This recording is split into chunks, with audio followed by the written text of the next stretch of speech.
A drive over the bar from Pritz. Well, he may be 35, but he's certainly still cup final. In fact, that was his last match for Nottingham Forest against Malmö back in 1979. Said their performance on Saturday against Coventry was unacceptable. Here come Malmö again, and once again it's that man Pritz who's the big danger, I feel, for Nottingham Forest tonight, who had the shot this time high and over the bar. But Forest were caught square, and Pritz just couldn't control the shot. Here's Stuart Pearce, 11 Ian Wome, touched by Yak and Persson. It's a real mixture of youth and experience, this Malmö side. Here's one of the two 35-year-olds, Robert Pritz, the only survivor of these two teams from the 79 Champions Cup final. And Crossley couldn't hold that. In came Vermola.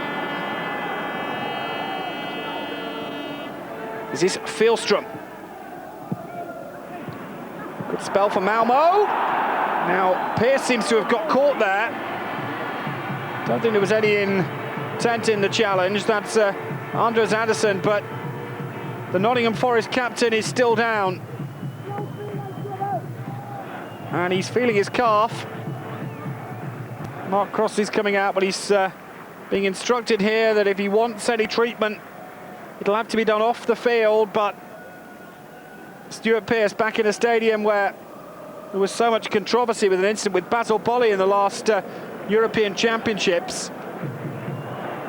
When England played France, they played two games, in fact, here in this stadium. And the signs don't look good for Stuart Pearce. He's certainly a key player in this Forest side, and it would be a bitter blow if he had to leave.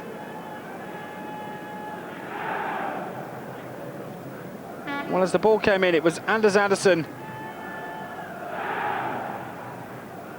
who's the player. Let's take another look at the earlier incident when Crossley just couldn't hold it, and it just couldn't come to Jorgen Pedersen.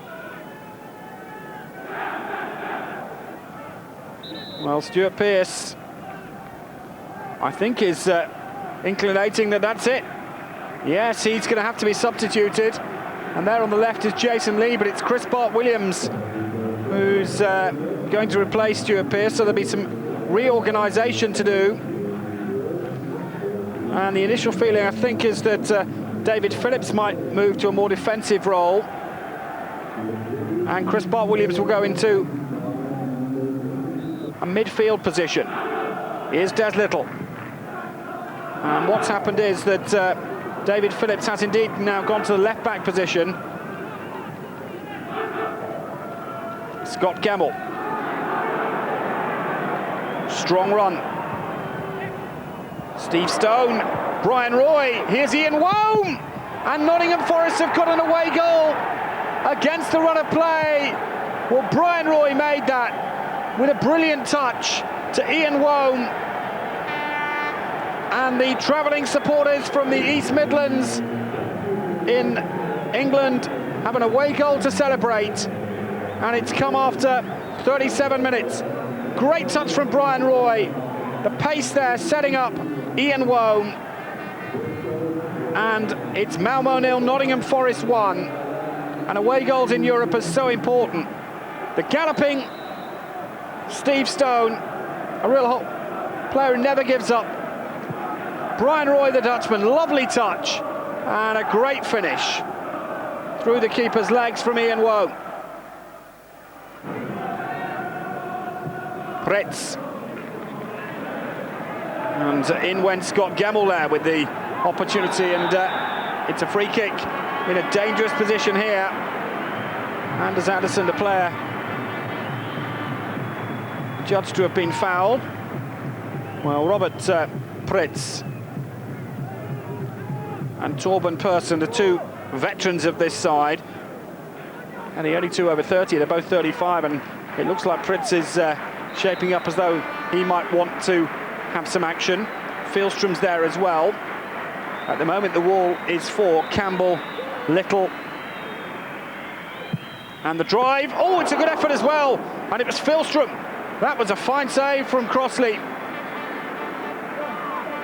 Well, Pritz shaped up as though he might have some of the action, but all credit there to Mark Crossley. Fine save.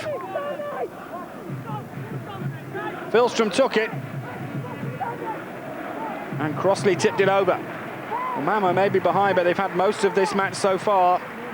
In comes the corner. It's headed away by Brian Roy. And it's rare to see him back in that defensive situation. Chris Bart-Williams there as well. It's hit the stanchion at the outside of the post, and it's come off Ian Wome, and Bart-Williams clears it. And Malmö have had so much of this first half, but they are behind. This is David Phillips. Well, Anders Andersson is one player that must have really impressed Rolf Zetterlund, the Malmö coach, as we move into stoppage time. And the referees check with the two linesmen. That's half-time. Well, don't let the scoreline fool you here. Malmö have been worth at least an equal share of the spoils, but they're trailing to a single strike by Ian Wome after 36 minutes. To give us the half-time score here, Malmö 0, Nottingham Forest 1, the same half-time scoreline as it was back in 1979 when Forest won the European Cup in Munich by Trevor Francis' goal right on the stroke of half-time. We'll be back for the second half. Stay with us.